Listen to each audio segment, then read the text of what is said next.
बिस्मिल्लाहिर्रहमानिर्रहीम। आज तक के मुअज़्ज़ज़ नाज़रीन अस्सलाम वालेकुम। अब किस नंबर 73 मुलाहिज़ा फरमाएं। उनके साथ शराफत अली और ज्ञान चंद थे, जिनको मैंने साफ शिनाख्त कर लिया। उन्होंने पुल के दोनों किनारों पर खड़े हुए मुहाफ़िज़ों से बात की, जिनको अभी तक मैं ना देख सका था। शराफत अली ने पुल के दोनों जानिब खास इशारा किया और शायद ये पूछा कि किसी ने दरिया को पार करते हुए किसी को देखा तो नहीं, क्योंकि जवाब में संतरी ने गर्दन हिलाकर किसी बात की तरदीद की थी। शराफत अली उसके बावजूद बहते दरिया के पानी और दरिया के पाट को देखता रहा। एक बार उसकी निगाह पहाड़ी सिलसिले पर भी गई और एक लम्हे के लिए मेरा दिल धड़कना बोल गया। बेशक मैं गहरे साए और चट्टान के पीछे था, मगर उसी वक्त अमीना उठ के बाहर आ जाती या शराफत अली दूसरे किनारे से गार तक पहुंचने का फैसला कर लेता तो हम पकड़े जाते। मेरा ख्याल है दरिया की तेज रफ्तारी और चौड़ाई को देखने के बाद वो खुद भी कायल हो गया होगा कि हम पुल पर से नहीं गुजरे तो ये भी नामुमकिन है कि इस मुकाम से दरिया को अबूर कर गए हों। उसने सोचा होगा कि हम अभी तक जंगल में ही भटक रहे हैं और अगर हमने तैर कर दरिया को पार किया होगा तो पुल के इतने करीब से नहीं किया होगा। चुनाचे वो जिधर से आया था उधर ही चला गया। मैंने दरिया पार करने की जिस दीवानावार हिम्मत का मुजाहरा किया था उसने हमें बचा लिया था और मुझे मोहब्बत और उसकी ताकत पर एतबार था, जिसकी मदद से फरहाद ने पहाड़ काट कर कसरे शरीं तक दूध की नहर निकाल दी थी। सूरज गुरूब होने के बाद जब रात ने अपना दामन फैलाया तो मैंने और अमीना ने डिनर किया, जो खाने पीने की बची हुई चीज़ों पर मुश्तमिल था, और एक दूसरे को देखकर बहुत हंसे। मैं शराफत अली और ज्ञान चंद के नाकाम लौट जाने की बात पर भी हंसी आई। असल बात यह थी कि हम बहुत खुश थे और इससे कोई हमें गिरफ्तार करने भी आ जाता या हमारे सामने शेर आ खड़ा होता तब भी हम इसी तरह हंसते रहते और हंसते हंसते ही मर भी जाते। उस रात हमारा ज़्यादा सफ़र दुश्वार नहीं रहा। हम उस बस्ती से नहीं गुजरे जहाँ से मैंने खाने पीने की चीज़ें ली थी और कपड़े खरीदे थे। कपड़े देने वाला ऐसा लालची आदमी था कि मजीद 50 रुपए मिलते ही वो मेरा मुकम्मल हुलिया बयान कर देता और ये भी बता देता कि मैं पहाड़ों की तरफ चला गया हूँ। आधी रात के बाद हम दूसरी बस्ती में पहुंचे और एक झूठी कहानी सुनाकर हम मियाँ बीवी अपनी बैलगाड़ी में आ रहे थे कि रास्ते में बदमाशों ने हमारी बैलगाड़ी छीन कर हमें पैदल कर दिया। जिस दरवाजे पर हमने दस्तक दी थी वो एक मुसलमान जुलाहे का घर था। उसने हमें अपने छोटे से घर में पनाह दी और सोने की जगह फराहम की। अगले रोज हम उस गाँव से रवाना हो गए।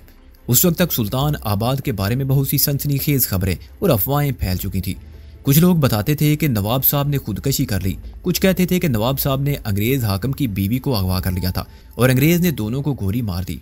मशहूर ये भी था कि बेटे ने रियासत पर हुकूमत की खातिर बाप को कत्ल कर दिया और मौत को खुदकशी करार दे दिया। जितने मुंह थे उतनी बातें थी।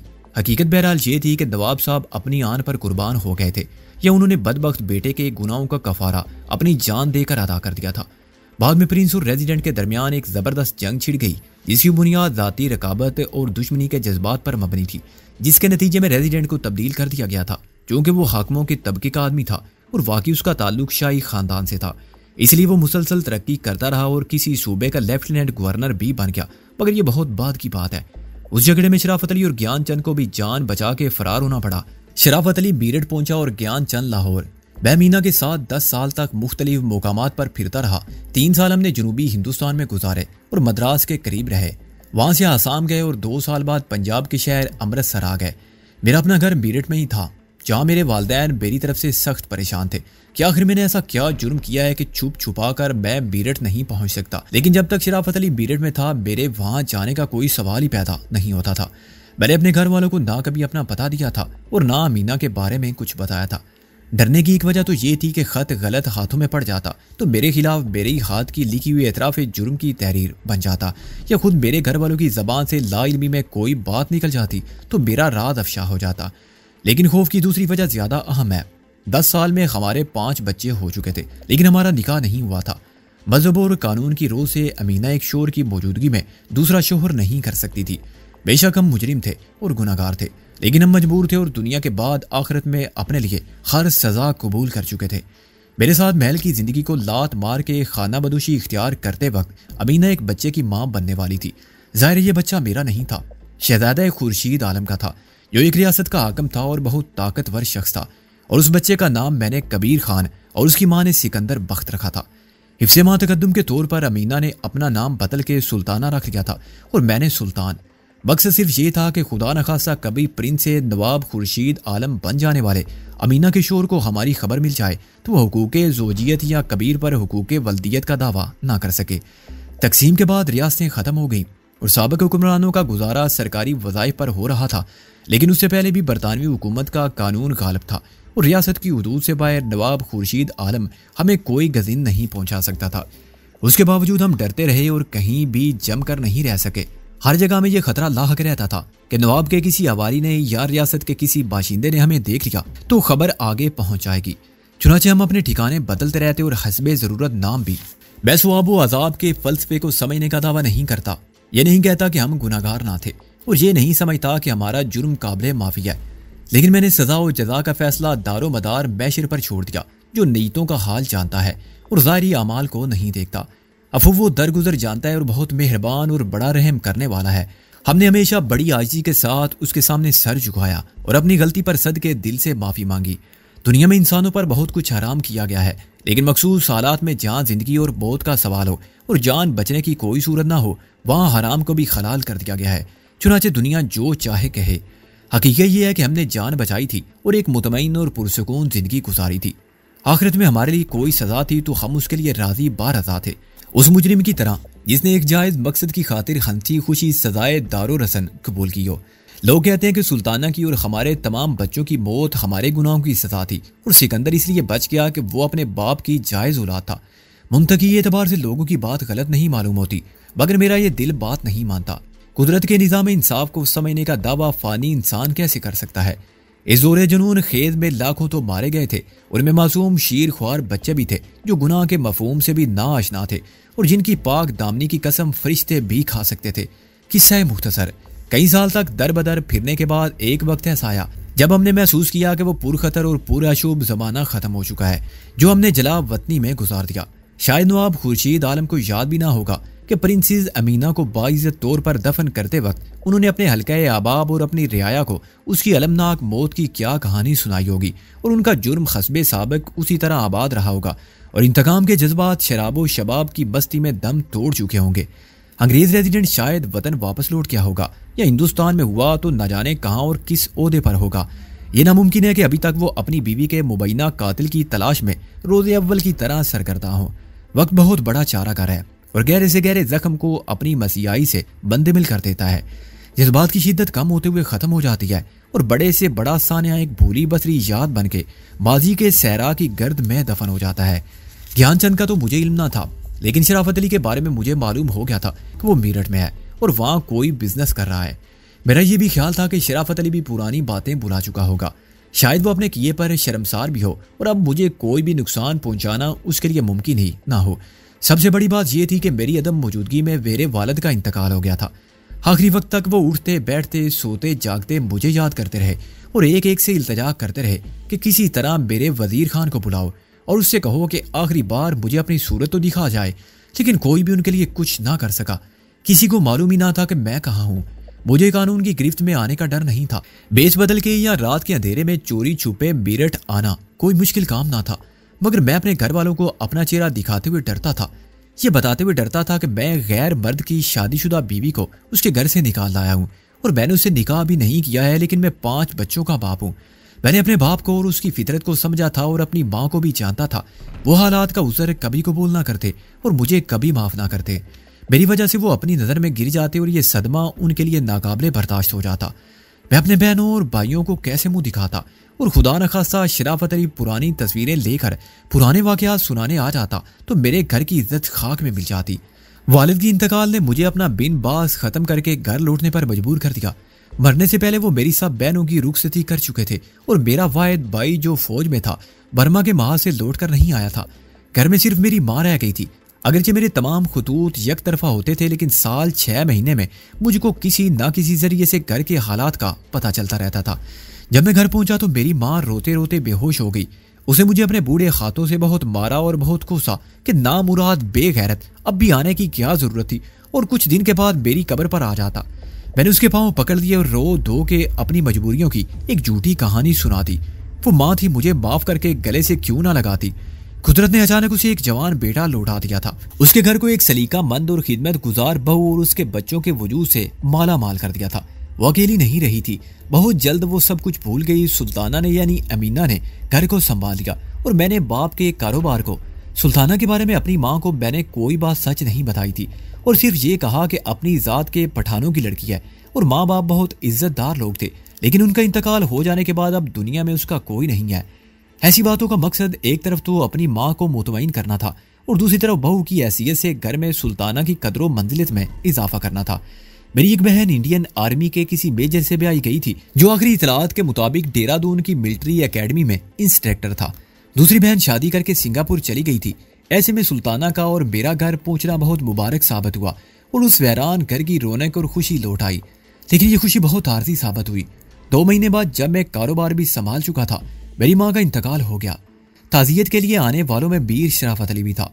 उसे मुझे देखकर किसी हैरानी का इजहार नहीं किया, यूं जैसे वो पहले से मेरी मौजूदगी से बाखबर था। उसने बड़ी शराफत से बात की और दूसरे लोगों की तरह दिलासा देने का अखलाकी फर्ज पूरा करके चला गया। मैंने उसके सोएम और चैलम में भी देखा। बाद में उसने जानते बूझते मेल मुलाकात बढ़ाई और एक पुराने ताल्लुक को दोस्ती की बुनियाद बना दिया। जब मुझे इत्मीनान हो गया कि शराफत अली के ज़हन में सुल्तान आबाद में पेश आने वाले वाकयात की कोई अहमियत नहीं, तो खुद मैंने भी एक दिन उससे पूछा कि मेरे और प्रिंस अमीना के फरार हो जाने के बाद दूसरे लोगों का रद्द अमल क्या था। सबसे ज्यादा सदमा नवाब साहब को हुआ था। वो बोला, उन्हें तुमसे या अपनी आली नसब बहू से ये उम्मीद ना थी कि तुम ही उनके नामूस का खून करोगे। उनमें दुनिया के सामने रुसवा होने की हिम्मत ना थी, चुनाचे उन्होंने खुदकशी कर ली। ये तो मुझे भी मालूम हो गया था। मैंने कहा, प्रिंस का रद्द अमल क्या था? वही जो किसी भी गैरतमंद शोर का होना चाहिए था। शराफत अली ने कहा, उसने कसम खाई थी कि तुम जहां भी मिलोगे और जब भी मिलोगे वो तुम्हें ज्यादा बेआबरू करके और ज्यादा आजाब देकर कत्ल कर देगा। तुम्हारे ख्याल में वो अभी तक अपनी इस अहद पर कायम होगा? मैंने कहा, मैं कुछ नहीं कह सकता। शराफत अली बोला, प्रिंस अय्याश और शौकीन मिजाज आदमी था।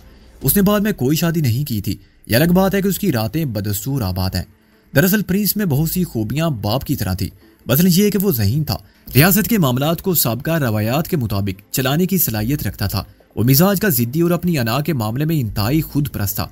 क्या दूसरी शादी ना करना भी उसकी कसम में शामिल था? मैंने सोचते हुए कहा, मैंने यही सुना है। शराफत अली बोला कि जब तक प्रिंस अपनी कसम पूरी नहीं करेगा शादी भी नहीं करेगा। अब वो जिम्मेदार और संजीदा मिजाज आदमी है, कोई बेफिक्रा नौजवान नहीं है। नवाब का हरम कितना ही बेआबाद क्यों ना हो, उसमें बीवियों की जगह तो खाली रहती है और उसका एहसास भी बरकरार रहता है।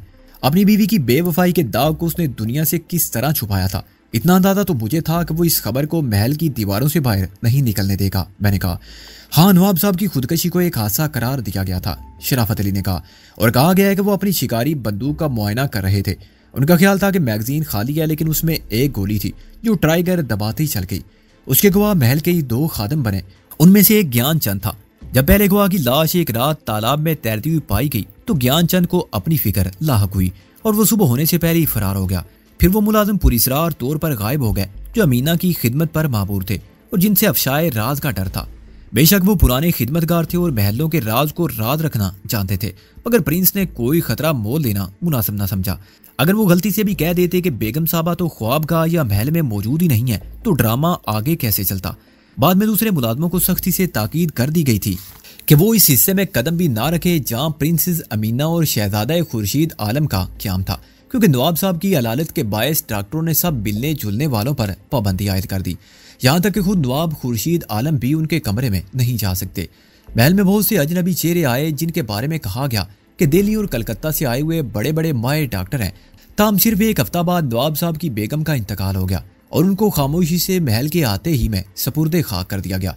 और वो लाश किसकी थी जो दफनाई गई थी? मैंने कहा, सूरत तो किसी ने भी नहीं देखी होगी। शराफत अली बोला, वो पर्दादार बीवी थी, मरने के बाद भी शोहर के सिवा कोई ना महरम उसका चेहरा कैसे देख सकता था? कफन में किसी औरत की लाश थी या मर्द की? वो लाश कहाँ से हासिल की गई थी? ये सब बातें गैर अहम थी। क्यों? अमीना के वालिदैन और उसके भाई भी तो थे। मैंने कहा, शराफत अली हंसा, उनकी मर्जी शामिल ना होती तो ये मुमकिन हो सकता था। वो भी नवाब साहब के खानदान की तरह ऊंची नाक वाले थे। उन्होंने नवाब साहब से कहा होगा कि हमारे घर से जाने के बाद वो तुम्हारे घर की इज्जत थी। बाप के घर से बेटी की डोली उठती है और शोर के घर से सिर्फ जनाजा उठता है। अब तुम जैसे चाहो अपनी इज्जत का जनाजा उठाओ, हम दखल नहीं देंगे। उनकी बेटी के फरार होने की बात लोगों की जबान पर आ जाती तो वो भी किसी को मुंह दिखाने के काबिल ना रहते। चुनाचे उन्होंने दामाद का साथ दिया। मैं कुछ देर खामोश बैठा रहा। यही बात मुझसे अमीना ने भी कही थी कि तुम वापस आओगे भी तो तुम्हें सिर्फ मेरी कब्र मिलेगी। खबर भी मौजूद थी, मगर चंद लोगों के सिवा कोई नहीं जानता था कि उसमें प्रिंसेस अमीना की हड्डियां नहीं हैं।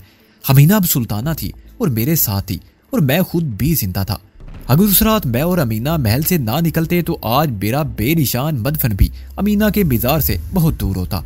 और वो जो रेजिडेंट था जॉन साइमन, मैंने कहा, क्या ज्ञान चंद ने और तुमने उसे बता दिया था? तुम्हारे पास तो नाकाबिले तरदीद सबूत थे। सच्ची बात तो ये है भाई वजीर खान, शराफत अली मुझसे नजरें मिलाए बगैर बोला कि ये सारी स्कीम ज्ञान चंद ने बनाई थी। तुम मानो या ना मानो, और मैं उसका साथ देने पर मजबूर हो गया था। तुम्हारे चले जाने का ज्ञान चंद को बहुत सख्त मलाल था, लेकिन बाद में उसको भी जान के लाले पड़ गए तो वो बड़ी मुश्किल से और बड़ी उजलत में जान बचाकर भागा था। लेकिन जाने से पहले उसने वो तस्वीरें जान साइमन को अरसाल कर दी। 2 दिन की बजाय हफ्ते भर बाद साइमन जब प्रिंस के हमरा आगरा से लौटा तो उसने अपनी डाक देखी। डाक में वो तस्वीरें भी शामिल थी। गुस्से में पागल होकर वो राइफल समेत प्रिंस के पास पहुंचा, मगर महल में एक कोहराम मचा हुआ था। नवाब साहब ने वापस आते ही बेटे को बता दिया था कि वो जिस औरत की इज्जत का रखवाला था वो उस पर थूक के एक अदना मुलाजिम के साथ जा चुकी है। वो दूसरों की इज्जत से खेलने में मसरूफ था और मकाफाते अमल से गाफिल हो गया था। यह भूल गया था कि उसकी अपनी इज्जत भी तमाशा बन सकती है, लेकिन वो खुद ना तमाशा बनेंगे और ना तमाशाई। उसके बाद उन्होंने बेटे को इंतकाम की वसीयत की होगी और समझाया होगा कि इस मसले को बाइज्जत तौर पर कैसे हल करना चाहिए। चुनाचे रेजिडेंट पहुंचा तो उसे मालूम हुआ कि तफाकिया गोली चल जाने से नवाब साहब की वफात हो गई है। साइमन गुस्से में पागल हो रहा था। वो प्रिंस को खींच कर एक तरफ ले गया और तस्वीरें उसके सामने रख दी। उस वक्त तक ज्ञान चंद भी वहीं मौजूद था और ये बातें मुझे उसी से मालूम हुई। प्रिंस ने तस्वीरों को बड़े सुकून से देखा और कहा, सॉरी रेजिडेंट साहब, मैं आपकी कोई मदद नहीं कर सकता क्योंकि ये शख्स वजीर खान जो आपकी बीवी का कातिल है बैल से फरार हो गया है और वो नमक हराम जाते वक्त कई लाख के हीरे जवाहरात और मेरी बीवी के जेवरात भी ले गया है। रेजिडेंट ने कहा कि तुम झूठ बकते हो क्योंकि तुम उसे बचाना चाहते हो। वो तुम्हारा खास आदमी था, तुम उस पर बहुत एतमाद करते थे और उसे इंतहाई ईमानदार कहते थे। प्रिंस ने कहा कि मेरे अंदाजे गलत थे और मुझसे आदमी की शिनाख्त में धोखा हुआ। वजीर खान बहुत बदमाश और मुजरिमाना ज़हन का मालिक था। कहते हैं कि आलम दीवानगी में रेजिडेंट ने प्रिंस की बात नहीं मानी और उस पर राइफल तान दी कि बताओ वजीर खान कहाँ है। प्रिंस ने आसानी से उसको काबू कर लिया और उसी की राइफल से निशाना लेकर, मिस्टर साइमन, अगर मैं चाहूँ तो तुमको इसी वक्त गोली मार के तुम्हारी लाश बरतानवी हुकूमत को अरसाल कर सकता हूँ कि तुम्हारे ये रेजिडेंट मुझे कत्ल करने की नीयत से महल में दाखिल हुआ था। तुम जानते हो कि यहाँ असला लेकर कोई नहीं आ सकता। महल के बहुत से मुलाजमों ने तुम्हें राइफल समेत अंदर आते देखा है। अगर ना देखा होता तब भी कोई फर्क ना पड़ता क्योंकि वो मेरे मुलाजिम और मेरे खिलाफ गवाही देने की हिम्मत नहीं कर सकते। उनकी जबान वही कहेगी जो मैं कहूँगा। इससे भी ज्यादा आसान काम मेरे लिए तुमको नवाब साहब का कातिल साबित कर देना होगा। तो मैं उसी वक्त यहाँ पहुंची हो जब नवाब साहब इत्तफाकिया गोली चल जाने से वफात पा चुके हैं। मैं पुलिस से आने तक तुम्हारे हाथ पैर बांध कर तुम्हें कैद रख सकता हूँ। पुलिस के सामने मैं बयान दूंगा कि नवाब साहब को तुमने हलाक किया है और यहाँ महल के सारे मुलाजिम एक जबान होकर कहेंगे कि उन्होंने अपनी आंखों से तुम्हें नवाब साहब पर गोली चलाते हुए देखा है। तुम्हारे और नवाब साहब के इख्तलाफात पुराने हैं जिनका इल्म वाइस राय को भी है। वाकयाती शहादत और चशमदीद गवाहों की मौजूदगी में तुम्हारा कानून, तुम्हारा ओहदा और शाही खानदान से तुम्हारा ताल्लुक सब मिलकर भी तुमको बचा नहीं सकेंगे। लेकिन मैं तुमको बख्श रहा हूँ इसलिए कि तुम्हें मेरी और मुझे तुम्हारी जरूरत है। तुम वजीर खान के खिलाफ अलग रिपोर्ट दर्ज कराओगे कि उसने तुम्हारी बीवी को कत्ल कर दिया है और तुम्हारी हुकूमत एक रेजिडेंट की बीवी के कातिल को गिरफ्तार करने के लिए अपने तमाम वसाइल बरवेकार लाने पर मजबूर हो जाएगी। दूसरी रिपोर्ट मैं लिखवाऊंगा कि मेरा सेक्रेटरी वजीर खान 10 लाख की मालियत के हीरे जवाहरात चोरी करके फरार हो गया है और उसकी गिरफ्तारी के लिए मैं अपने तौर पर 1 लाख रुपए का इनाम रखूंगा जो पुलिस देगी। और क्या उन्होंने वाकई ऐसा किया था? मैंने डूबते दिल के साथ कहा। तुम्हें नहीं मालूम? शराफत अली ने हैरानी से मुझे देखा। यह खबर तमाम अखबारात में शाया हुई थी तुम्हारी तस्वीर के साथ। बाद में पुलिस की जानिब से पब्लिक के लिए एक इश्तिहार भी दिया गया था कि तुम्हें गिरफ्तार करके पेश करने वालों को या तुम्हारा सुराग देने वाले को 1 लाख रुपए का इनाम मिलेगा। इस इश्तिहार में भी तुम्हारी तस्वीर थी। तमाम सूबों की पुलिस को भी इस तस्वीर की नकल फराहम की गई थी। कमाल की बात है कि तुमने नहीं देखी। यह कमाल की नहीं, तकदीर के यावर होने की बात है। मैंने कहा, वैसे गुमनाम मुकामात पर रहा जहां आमतौर पर अखबारात नहीं पहुंचते थे। ख्वाहिश का एक खास तबका अखबारात पढ़ता था मगर उनकी तादाद आटे में नमक के बराबर भी नहीं थी और उनका मुझसे दूर का भी ताल्लुक ना था। फिर भी पुलिस तो तुम्हें शिनाख्त कर सकती थी। पुलिस की मत पूछो, मैंने हंसकर कहा। हर थाने में ऐसे केस रोज आते हैं और मफरूर मुजरिमों की तस्वीरें उनके लिए कोई अहमियत नहीं रखती। सैकड़ों की तस्वीरें पुराने रिकॉर्ड में पड़ी होंगी, उन सब की सूरत और उनके उलिये किसी को क्या याद रह सकते हैं। तुम एक बहुत अहम बात को नजरअंदाज कर रहे हो वजीर खान, वो बोला। तुम 1 लाख की रकम को नजरअंदाज कर रहे हो। आमतौर पर इनाम की रकम 500 या 1000 से ज्यादा नहीं होती। किसी हवालदार या सिपाही की नजर से देखो, अपने पूरे मुलाजमत के दौर में वो जितनी तनख्वाह या रिश्वत ले सकता है ये रकम उससे कहीं ज्यादा होगी और इकट्ठी मिल रही थी और जायज तौर पर थोड़ा थोड़ा बचा के तो कोई थानेदार भी 1 लाख जमा नहीं कर सकता। इतने बड़े इनाम की उम्मीद में नीचे से ऊपर तक सब इतने अलर्ट होंगे कि उन्हें हर शख्स वजीर खान ही नजर आता होगा और ये भी क्या मालूम कितने महज तुम्हारी सूरत से मुशाबत रखने के जुर्म में ख्वाह मुख्वाह पकड़ लिए गए होंगे। ऐसी सूरत में यही कहा जा सकता है कि मारने वाले हाथ से बचाने वाला हाथ जबरदस्त है। मैंने कहा, वे सारे हिंदुस्तान में घूमता फिरा और नाम बदलने के सिवा कोई एहतियात भी नहीं की। डरता तो मैं चेहरा भी बदल देता, मगर मैं समझ रहा था कि मामलात दब गए हैं। मामलात कैसे दब सकते हैं वजीर खान? शराफत अली ने कहा, वो दोनों मुकदमा दर्ज कराने वाले बेरे तुम्हारे जैसे मामूली लोग तो नहीं थे। इतना अरसा गुजर जाने के बाद पुलिस ने मायूस होकर तलाश तरक कर दी होगी। उनके पास नए केस आ गए होंगे और पुराने खुद बखुद सर्द खाने में चले होंगे। लेकिन तुम जानते हो कि कत्ल का केस कभी खत्म नहीं होता और चोर जब भी पकड़ा जाए चोरी कहलाता है। पहले तुम पर एक रेजिडेंट की बीवी के कत्ल का इल्जाम था, मगर जॉन साइमन अब एक कस्बे का लेफ्टिनेंट गवर्नर है और नवाब खुर्शीद आलम कैसे बोल सकते हैं कि तुमने उनके खानदान की इज्जत लूटी और उनके वालिद की मौत का सबब बने।